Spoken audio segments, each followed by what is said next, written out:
I am continuing my reading. What I'm doing in this series is to read through the entire standard works of the Church of Jesus Christ of Latter-day Saints. This consists of the Bible, the Book of Mormon, the Doctrine and Covenants, and the Pearl of Great Price. I am reading in a chronological order of events, not according to publication or volume, so I will be skipping around a bit as I move along. Right now, I'm continuing in the story of David and his son's rebellion, Absalom. In 15, David fled. Absalom took the city. In 16, Absalom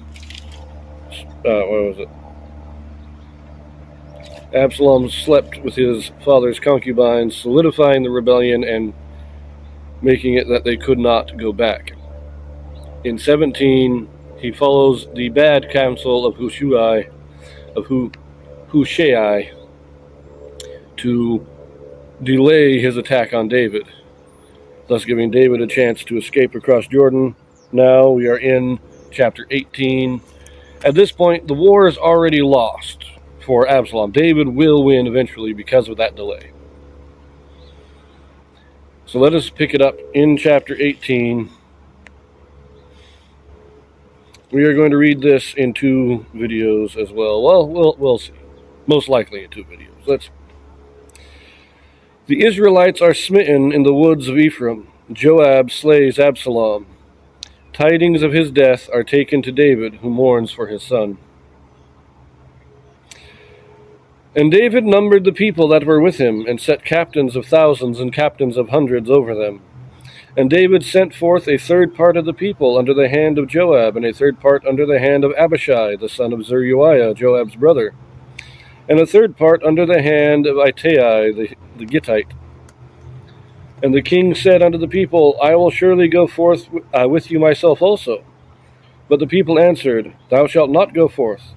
For if we flee away, they will not care for us.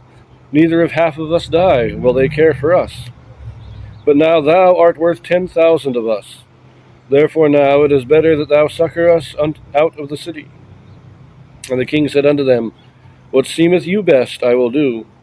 And the king stood by the gate side, and all the people came out by hundreds and by thousands. And the king commanded Joab and Abishai and Ittai, saying, Deal gently for my sake with the young man, even with Absalom. And all the people heard when the king gave all the captains charge concerning Absalom. So, David's army is now ready, and it's marching out to give battle.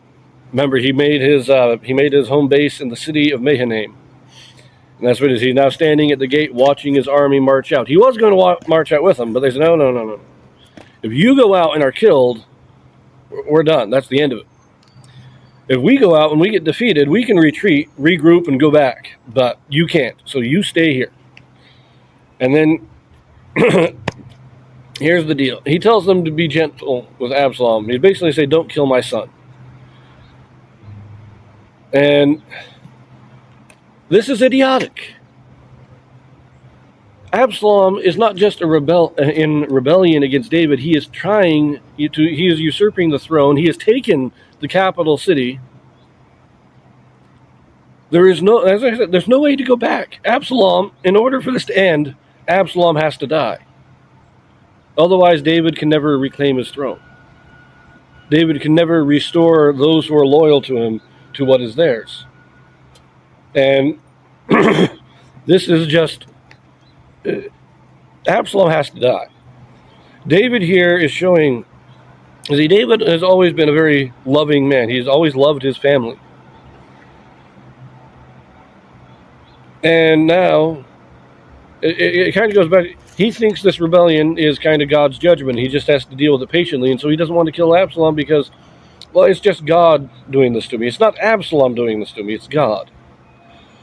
And so to him, it's kind of a misplaced love of his family. It's too fanatical love. There comes a point where where your love cannot interfere with justice. Absalom has to be killed. But David is putting his love of his son above his people at this point. He's saying, my family is more important to me. Now, you kind of understand this given, the death of his one child. That was his first child with Bathsheba, although I think he had four other sons with Bathsheba. But the one child dies. He is living in almost perpetual guilt over what he did.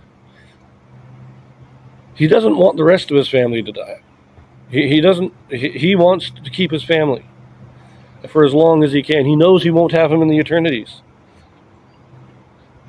This is also, though, this is again an indication that David has lost his prophetic gifts. He's no longer being guided by God. God is no longer there. And David is left to his own thoughts, his own reasoning. And because of this, that's what he's saying. I don't want to lose any more of my family. He knows he's lost them in the eternities. He doesn't want to lose them here. And so the people hear him say this. And I think a lot of the people, a lot of people are. He's showing their love and kindness towards the son, but it's not something that's good. Anyways, verse 6.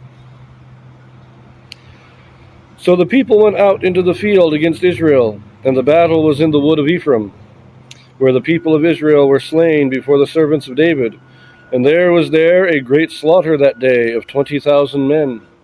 For the battle was there scattered over the face of all the country, and the wood devoured more people that day than the sword devoured.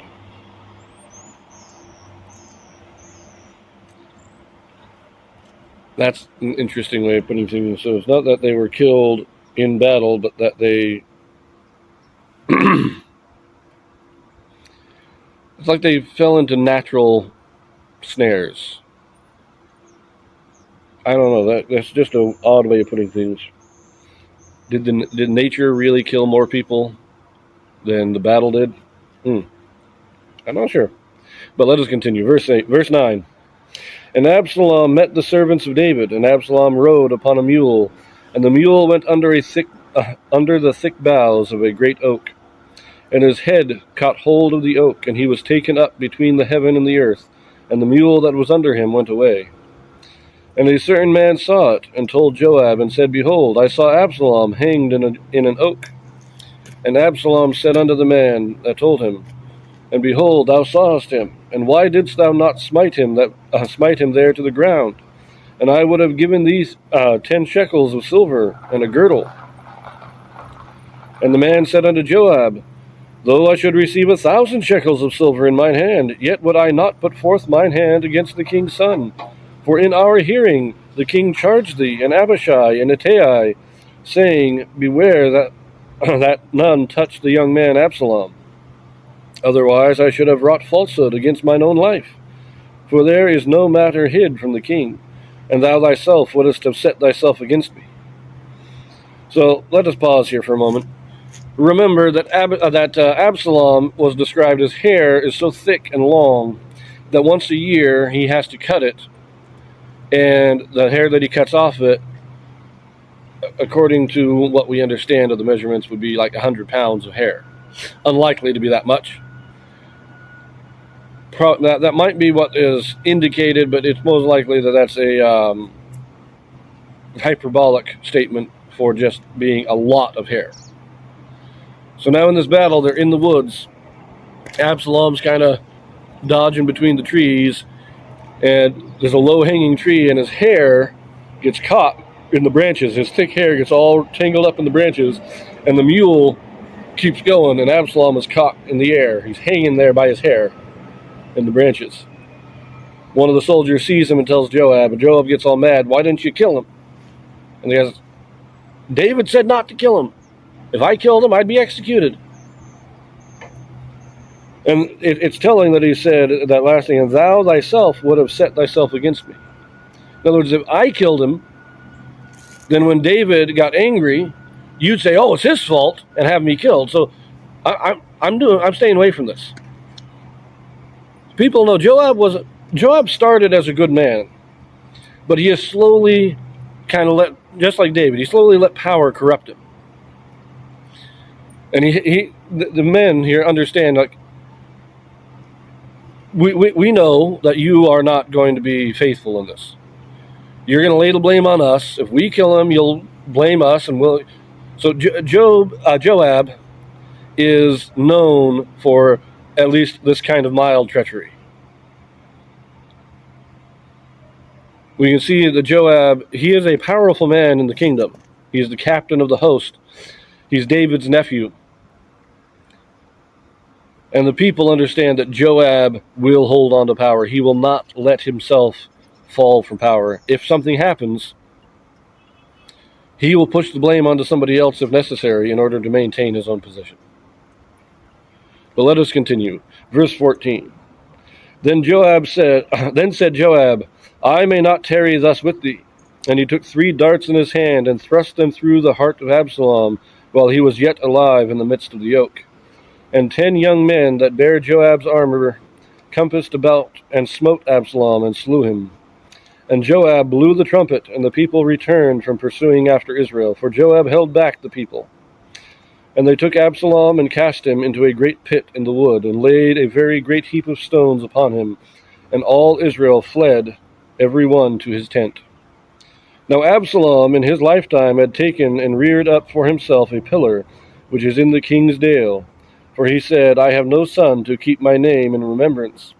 And he called the pillar after his own name, and it is called unto this day Absalom's place.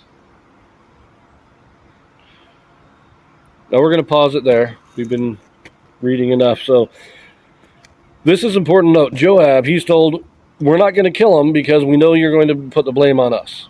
So Joab takes, it says 3 darts. These are javelins. These aren't little darts. These are long spears. And, I mean, they aren't like 6-foot spears. They're probably 3 or 4 feet long. They're good fighting weapons, not just little darts you throw at boards. And he stabs Absalom with all 3 of them. Once he has made the first attack, once he has made the first blow, then the other people are willing to finish the job, because now Joab has put himself in position. Joab has taken the lead. He cannot back out of it now. He cannot blame the others. He cannot have his little treachery that they suspect him of. That is why they are now willing to kill him. Now, I could swear this talks about Absalom setting up this monument because he had no sons, but I could have sworn that it mentioned a son of Absalom earlier on.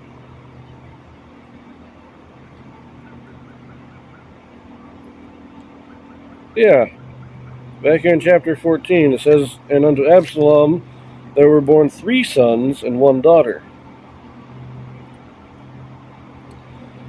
So why does it say he had no sons